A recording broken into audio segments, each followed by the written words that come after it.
अस्सलाम वालेकुम। तमाम मुसलमानों पर लाजिम है कि वो आखिरत पर ईमान लाए।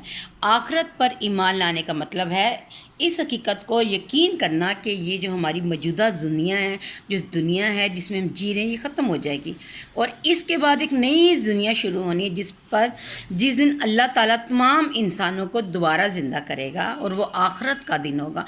क़यामत के दिन हमारे तमाम अमाल अल्लाह ताला के सामने पेश किए जाएंगे।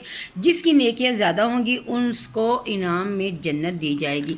और हम लोग मुसलमान हैं और हमारा यकीन है कि जो शहीद हैं वो जन्नत में जाते हैं। आज जो सूरत हाल है, जंग में लड़ रहे हैं पाकिस्तान इंडिया, जो भी सूरत हाल है, लेकिन है बुरी। मतलब अगर ना हो जंग तो बेहतर है। जंग से क्या होना है, मुल्की हालात ख़राब होने हैं। अगर जंग हो गई या जैसे भी कोई शहीद हो गया तो उसने सीधा जन्नत में जाना है। इसलिए डरने की ज़रूरत नहीं, डरे नहीं, क्योंकि हम डरने वाली कौम नहीं। अल्लाह ताला हमारा हामी व नासिर हो। आप लोग विर्द रखें दुरूद पाक का, कलमा पढ़ें और अपने मुल्क और अपने लिए आप लोग अमन की और सलामती की दुआ करें और ज़्यादा से ज़्यादा एक दूसरे को अपना नेकी की तरफ लेके आएँ।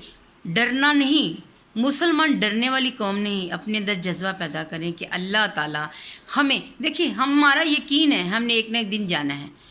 जब जाना है तो अगर जन्नत मिल जाए तो और क्या चाहिए। दुआ में याद रखिएगा। अल्लाह हाफिज़। क्योंकि जन्नत किसी काफिर को नहीं मिलती, हमेशा मुसलमान को मिलती है। आपने ये पैगाम ज़्यादा से ज़्यादा, लोग डर रहे हैं, खौफ ज़्यादा है, नहीं, उनको आपने हौसला देना है कि डरे नहीं, डरे नहीं, डरे नहीं। अल्लाह ताला हमें अगर जन्नत में लेके जाएगा इससे तो बड़ी कोई बात ही नहीं, क्योंकि हम लोग मुसलमान हैं, हम डरते नहीं, हम डरने वाली कौम नहीं हैं।